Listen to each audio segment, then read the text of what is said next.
ఇప్పుడు కూడా అదే గవర్నర్ పాలనలో మళ్ళీ మనం పెట్టబడ్డామా అనే మళ్ళీ ఒక అనుమానం. అట్లనే భూముల విషయంలో కానీ అనేక విషయాల్లో తెలంగాణ వచ్చిందా రాలేదా అనే సందిగ్ధంలోనే ఇంకా అర్థం చేసుకోవడానికి ప్రయత్నిస్తున్నాం. ఇది గెలుపు ఓటమిల ప్రశ్న కాదు. ఇంకా చాలామంది ఇది ఒకే ఒక నాయకుడి ద్వారా తెలంగాణ వచ్చిందని, ఆ ఒక్క నాయకుడు వాళ్ళ కుటుంబం చేస్తేనే తెలంగాణ వచ్చిందన్న వాదనని కూడా బలంగా వినిపిస్తున్నారు. అది ఇంకా చాలా బాధగా అనిపిస్తుంది. ఎందుకంటే తెలంగాణ మలిదశ తెలంగాణ రాకముందు నుంచే ఇక్కడ పెద్దలు నరసింహారెడ్డి సార్ ఉన్నారు, శ్రీశైలం ఉన్నారు, చాలామంది మాట్లాడి అలసిపోయి కొట్లాడి అలసిపోయిన వాళ్ళు ఇక్కడ కూర్చున్న వాళ్ళల్లో చాలామంది ఉన్నాం. పుట్టక ముందు నుంచి కూడా 69 ఉద్యమాలు ఉన్నాయి. దాన్నన్నిటికీ క్రోడీకరించుకొని ఇవాళ ఈ సందర్భంలో తెలంగాణ ఎట్లుండాలి అని గత 3 నెలలుగా మేము తెలంగాణ బ్లాక్ వాయిస్ తరఫున అనేక రంగాల్లో ఉన్న నిపుణుల్ని, ఉద్యమకారులని అందరినీ ప్రశ్నిస్తూ వస్తున్నాం. దాంట్లో కూడా మళ్ళీ భిన్నాభిప్రాయాలు. తెలంగాణ ఎట్లుండాలనేది మనం ఎందుకు చెప్పాలి, తెలంగాణ ఎట్లుండాలనేది ప్రజలు నిర్ణయించుకుంటారు కదా అని అభిప్రాయాలు అయితే, తెలంగాణ నవనిర్మాణమా, వినిర్మాణమా, లేకపోతే పునర్నిర్మాణమా అనే దాని మీద కూడా మళ్ళీ భిన్నాభిప్రాయాలు. తెలంగాణ ఇప్పుడున్నది సామాజిక తెలంగాణనా, ప్రజాస్వామిక తెలంగాణనా, బంగారు తెలంగాణనా అనే దాని మీద కూడా అభిప్రాయాలు. అయితే ఇవన్నీ కూడా మనము ఏ ప్రజలైతే కష్టపడి రక్తాలు చిందించి ఆకలితోటి రోడ్ల మీద గొంతులు చించుకొని అరిచి రోడ్ల మీద పడి తెలంగాణను తీసుకురావడానికి ఇంత రాజకీయ ఒత్తిడి తీసుకొచ్చారో, ఆ శ్రమ, ఆ వృత్తి, ఆ బహుజన ప్రజలకి ఈ తెలంగాణ అందాలనే తపన బహుశా ఇక్కడ అందరికీ ఉందనే అనుకుంటున్నాం. అట్లాంటి సందర్భంలో తెలంగాణ వస్తే దొరల పాలన వస్తుంది, తెలంగాణ వస్తే నక్సలైట్ తెలంగాణ వస్తుంది, తెలంగాణ వస్తే మళ్ళీ దోపిడి పాలన వస్తుంది అని చెప్పి చాలాసార్లు తెలంగాణ ఉద్యమంలో అనేక మంది మాట్లాడడం జరిగింది. అయితే ఇప్పుడు నిన్నటి వరకు తెలంగాణ వస్తే దళిత ముఖ్యమంత్రులను చేస్తాము అన్న మాటలు ఇప్పుడు మారిపోయి తెలంగాణ వస్తే నేనే ముఖ్యమంత్రిని కావాలనుకుంటున్న మాటలు కూడా మళ్ళీ వినపడుతున్నాయి. అయితే నిజంగా దళిత ముఖ్యమంత్రిని రాత్రికి రాత్రి చేస్తే సామాజిక తెలంగాణ వస్తుందా, ఇంకొక నాయకుడు బీసీ ముఖ్యమంత్రిని చేస్తే సామాజిక న్యాయం వస్తుందా అని కూడా మాటలు వినబడుతున్నాయి. అయితే ఈ తెలంగాణ మళ్ళీ పెత్తందారుల ఏ ఆధిపత్యం నుంచైతే, ఏ ఆంధ్ర ఆధిపత్యం నుంచైతే, ఏ అణచివేత నుంచైతే, ఏ సాంస్కృతిక దాడుల నుంచైతే, ఏ దోపిడీ పాలన నుంచైతే ఈ తెలంగాణ బయటపడాలని అనుకుంటున్నామో అదే తెలంగాణ అంబేద్కర్ అన్నట్టు తెల్ల దొరలు పోయి నల్ల దొరలు వచ్చే పాలన కాదు మాకు కావాల్సిందిలాగా, ఆంధ్ర దొరలు పోయి తెలంగాణ దొరలు వచ్చే పాలన మాకు కావద్దని స్పష్టంగా ఇక్కడి నుంచి చెబుతూ అటువైపుగా ఉద్యమాలు జరిగినాయి. కాబట్టి దొరల పాలన కాదు, దోపిడి పాలన కాదు, అణిచివేత కాదు, ఇక్కడ ప్రజా తెలంగాణ కావాలి, జన తెలంగాణ కావాలి, బహుజనుల తెలంగాణ కావాలి, సామాజిక తెలంగాణ కావాలి. సరే ప్రజాస్వామిక తెలంగాణ అయినా అభ్యంతరాలు లేవు, కానీ బంగారు తెలంగాణ అనే రాజకీయ నాయకుల తెలంగాణ మీద స్పష్టంగా మాకు కొన్ని అనుమానాలు ఉన్నాయి. ఇవాళ అన్ని రాజకీయ నాయకుల పార్టీల మేనిఫెస్టోలు చూసినాం, ఎక్కడ కూడా మాకు వనరుల గురించిన అంశం అయితే కనపడలేదు. లక్షల ఉద్యోగాలు ఇస్తామంటున్నారు, ఎక్కడి నుంచి లక్షల ఉద్యోగాలు ఇస్తామన్న క్లారిటీ లేదు. నిన్నటికి నిన్న మేము ఐఏఎస్ అధికారులను అడగడం జరిగింది, మరి 10 జిల్లాలు 12 జిల్లాలు అంటున్నారు, ఇది సాధ్యమేనా అంటే ఖచ్చితంగా ఇది చాలా అసాధ్యమైన పని. ఎందుకంటే ఇప్పుడున్న ఈ జిల్లాలతోటే జిల్లా యంత్రాంగము కరెంటు బిల్లులు కట్టుకోలేని పరిస్థితిలో, జీతాలు ఇవ్వలేని పరిస్థితిలో ఉంది. కాబట్టి రేపు 10-12 జిల్లాలు సృష్టించడం అనేది చాలా కష్టం. అంటే తెలంగాణ రాకపోతే నాలుకలు కోసుకుంటాం, గొంతులు కోసుకుంటాం, మేము ఆత్మహత్యలు చేసుకుంటామని 1200 మంది పైగా ఆత్మహత్యలకు దారితీసిన ఏ ఆవేశపూరితమైన మాటలైతే ఉన్నాయో మళ్ళీ తెలంగాణ వస్తే లక్షల లక్షల ఉద్యోగాలు ఇస్తాం, బంగారు తెలంగాణను ఇస్తాం అనే మాటలు సత్యదూరంగా ఉన్నట్లయితే, నిజానికి గల్ఫ్ నుంచి మాకు ఒక మేనిఫెస్టో వచ్చింది. గల్ఫ్లో ఉన్న తెలంగాణ నుంచి ఇక్కడ వృత్తి లేక ఉద్యోగాలు లేక పొట్ట పోషించుకోవడానికి పోయిన గల్ఫ్ ఎన్ఆర్ఐలకి ఇవాళ వచ్చే తెలంగాణ ఏమన్నా సహాయం చేస్తుందా? దాని దగ్గర మనకు ఏమన్నా సమాధానం ఉందా? పోలవరం బాధితులకి మనం ఇచ్చే హామీ ఏంది? డిజైన్ మార్చాలి అంటున్నారు. ఏం డిజైన్ మార్చాలి?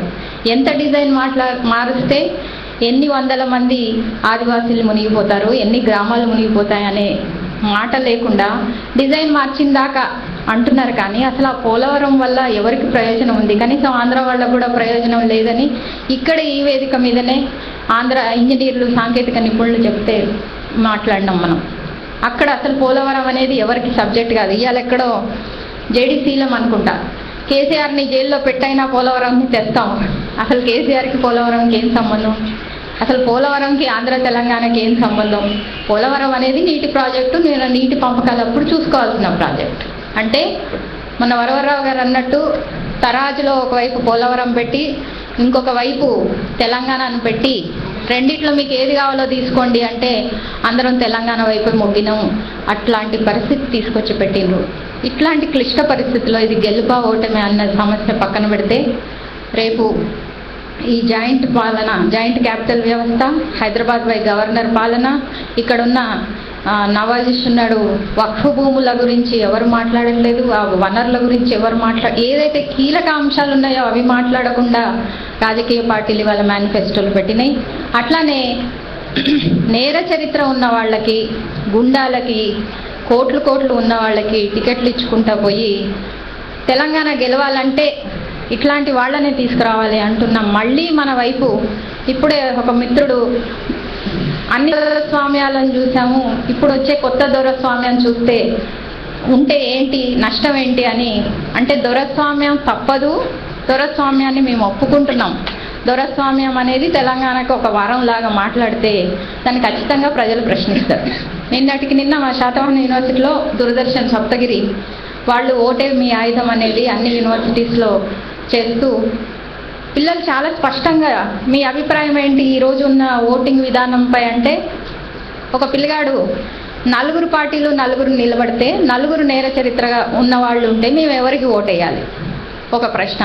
రెండో ప్రశ్న, మేము డబ్బులు వద్దన్నా కూడా సెల్ఫ్ హెల్ప్ గ్రూప్స్ అయితే అకౌంట్లోకి, మా దగ్గర అయితే మగవాళ్ళైతే జేబుల్లోకి, మరి తాగే వాళ్ళైతే మొత్తం మీకు ఎంత కావాలో అంత తాగండి అని కేసులు ఇస్తుంటే మేమేం చేయాలి? ఇంకొక అబ్బాయి ఎన్ని డబ్బులు కావాలంటే అన్ని ఇస్తాం, కానీ నువ్వే నీకే ఓటేస్తాం అని రాయించుకొని సంతకాలు పెట్టుకొని ఓటు వేయకపోతే బెదిరిస్తున్నారు. ఇట్లాంటి ఓటింగ్ పద్ధతిలోంచి మేమేం చేయాలి? ఈ ప్రశ్నలు ఇవాల్టి యువత అత్యధికంగా ఆంధ్రప్రదేశ్లో ఉన్న, దేశంలో అత్యధికంగా ఉన్న యువత, మొట్టమొదటిసారిగా ఓటు వేసే యువత ప్రశ్నిస్తున్నారు. ఏ తెలంగాణ గురించి మనం కలలు అంటున్నామో ఆ తెలంగాణ నేరస్తులను పెట్టుకుంటేనే, కోట్లున్న వాళ్ళు కోట్లు గుమ్మరిస్తేనే, అట్లాంటి వాళ్ళు ఉంటేనే బరిలో మొత్తానికి రేసింగ్లో పోటీలు పడి అట్లాంటి వాళ్ళని తీసుకొని ఏ తెలంగాణ వాళ్ళు మా తెలంగాణ పార్టీ అనుకునే వాళ్ళు కూడా చేస్తుంటే ప్రశ్నిస్తే మమ్మల్ని మీరు కాంగ్రెస్కి ఓటేయమంటారా, టీడీపీకి ఓటేయమంటారా, ఉన్న ఒకే ఒక్క తెలంగాణ పార్టీని ప్రశ్నిస్తారా? ఇది అవసరమా అని మా మీద దాడి చేస్తూ ఫలానా వారు దొర కాబట్టి, ఫలానా వారు అగ్రకులం కాబట్టి అందుకే మీరు ప్రశ్నిస్తున్నారు, లేకపోతే ప్రశ్నించబోయే వాళ్ళు కారేమో అని రకరకాలుగా ఉన్న ఒకే ఒక్క ప్రాంతీయ పార్టీని ఎట్లా ప్రశ్నిస్తారని. అసలు ఏదైతే ప్రజాస్వామ్యం ప్రశ్న మీద ఆధారపడి ఉందో ప్రశ్నించడమే నేర్పించి ఆ ప్రశ్నించడం ద్వారానే మనం ప్రజాస్వామ్యాన్ని రక్షించుకుంటాము. ఆ ప్రశ్నించకుండా మా దొరస్వామ్యం మేము రైటు అని కొంతమంది మేధావులు మాట్లాడుతున్నారు. అయితే మాకు ఈ మధ్య కాలంలో అనేక మంది ఇక్కడ బాబు గోగినేని, బహుశా జన విజ్ఞాన వేదిక బాబు గోగినేని గారు ఇద్దరే మానవత మేనిఫెస్టోకి సంబంధించినది పెట్టారు. అట్లనే విమల విమెన్స్ కలెక్టివ్ నుంచి రకరకాల దేశపాండే గారు అనేక అంశాలపైన మేనిఫెస్టోలు, తర్వాత black boys, Azad force, Ramulu గారు, ప్రమోద్ రెడ్డి ఎట్లాంటి తెలంగాణ కావాలి అని చెప్పి అన్ని వర్గాల నుంచి అన్ని అంశాల మీద ఒక మేనిఫెస్టో. ఎందుకు మేనిఫెస్టో తయారు చేయాల్సి వచ్చిందంటే, మళ్ళీ ఈ తెలంగాణని దొంగల బారిన, దొరల బారిన, దొరలంటే మేము ఒట్టి అగ్రకులాలే కాదు అనే ఒక వాదన వినిపిస్తున్నారు. దాన్ని స్వీకరిస్తున్నాం. పెట్టుబడిదారుతనానికి కులం లేదు, డబ్బుకి కులం లేదు. ఏ పెట్టుబడిదారుడైనా కులాన్ని పక్కన పెడితే ఇక్కడ దొరలు ఉన్నారు. అయితే ఎట్లాంటి దొరలు ఉన్నారు అన్నది తెలంగాణ ప్రత్యక్షంగా చూసింది. ఏ దొరలు గడిలల్లా బట్టలు ఉడవేసి ఆడిపించినారో ఆ దొరలని ఈ తెలంగాణ చూసింది. ఆ దొరల గురించి మేము మాట్లాడుతున్నాం, ఆ దొరతనం గురించి మేము మాట్లాడుతున్నాం.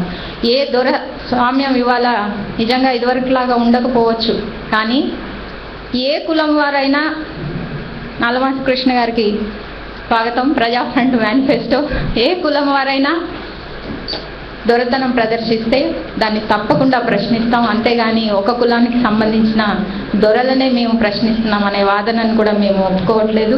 దయచేసి అటువైపుగా మమ్మల్ని అర్థం చేసుకోవద్దు.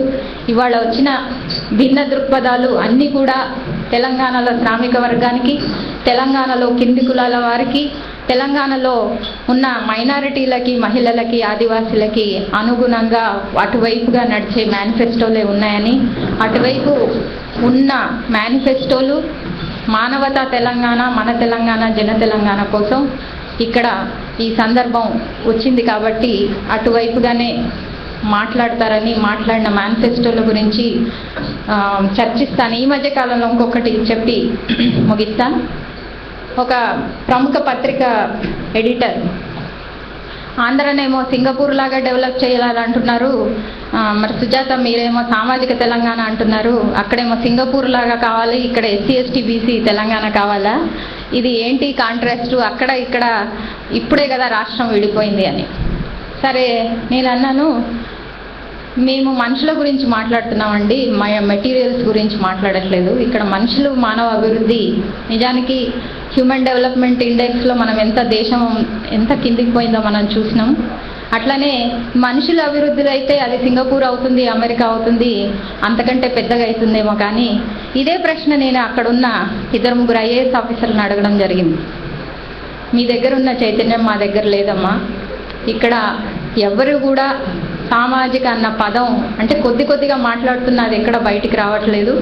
అయితే ఈ కింది కులాలు అక్కడ మీ దగ్గరనే దొరలు ఉన్నారు, మా దగ్గర లేదని కాదు. నేను ఈ మధ్యనే లక్ష్మీపేటకు పోయి, కాకర్లపల్లికి పోయి మొత్తం చూసి వచ్చిన. అక్కడ ఇంకా దారుణమైన పరిస్థితి ఉంది. సామాజిక తెలంగాణ రేపు సామాజిక ఆంధ్రకి దారితీస్తే నిజంగా తెలంగాణ మళ్ళీ ఒక ఆదర్శంగా ఒక అడుగు వేసినట్టే.